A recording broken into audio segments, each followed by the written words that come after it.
สวัสดีค่ะวันนี้พิมจะพาไปชมรถไฟฟ้า 100% นะคะจากค่ายไอออนนะคะตัวนี้นะคะไอออนวายพัทนะคะเป็นตัวเริ่มต้นนะคะวิ่งได้ทั้งหมด410กิโลเมตรนะคะตัวนี้ราคาอยู่ที่ 859,900 บาทนะคะตัวนี้นะคะสามารถใช้การคำสั่งเสียงได้ด้วยนะคะเดี๋ยวพิมจะพาไปชมกันนะคะ Hello baby ขออภัยฉันฟังไม่ชัดกรุณาพูดอีกรอบ ปิดแอร์ ตกลงปิดเครื่องปรับอากาศ เลิศ เปิดแอร์ ตกลงเปิดเครื่องปรับอากาศ เปิดแอร์20องศา ตกลงปรับอุณหภูมิเป็น20องศา เปิดสรุปไปหน่อยค่ะ เปิดซันรูฟ คุณยังไม่ได้เข้าสู่ระบบโปรดเข้าสู่ระบบแล้วลองอีกครั้งโปรดแน่ใจว่าการนำทางอยู่ในสถานะพร้อมใช้งานก่อนที่ค่อยลองอีกครั้ง เปิดซันรูฟ ตกลงเปิดซันรูฟให้คุณ โอ้ my god เปิดหน้าต่าง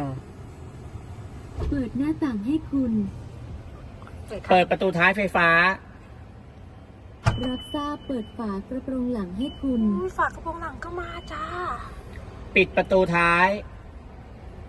รับทราบปิดฝากระโปรงหลังให้คุณ ปิดหน้าต่าง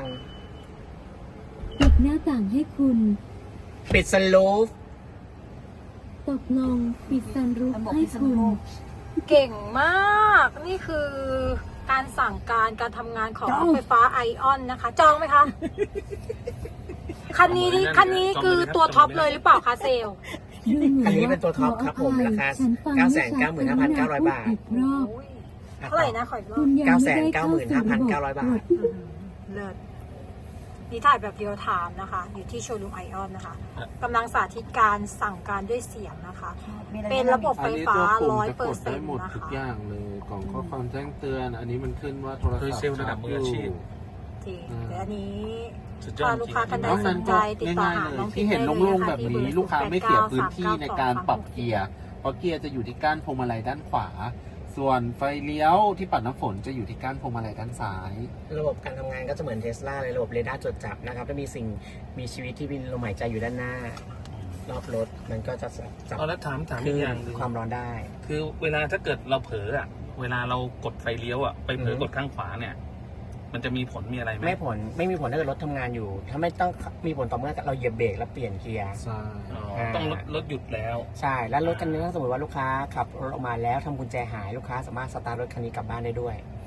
มันจะมีระบบที่ส่ง SMS ยืนยันเข้ามาที่มือถือว่าเป็นลูกค้าจริงไหมจะทำการสตาร์ทรถอะไรเงี้ยมันก็จะมีเมสเซจแล้วก็แค่ยืนยัน เราก็สามารถขับรถคันนี้กลับบ้านได้ส่วนเรื่องกุญแจแล้วเราเข้าไปตามหาทีหลังก็ได้ ใช่ถ้าหายแล้วหายเลย ใช่ครับ ยืนยันทุกวันขับรถใช่ครับ Sometimes all I think about is you. Late nights in the middle of June.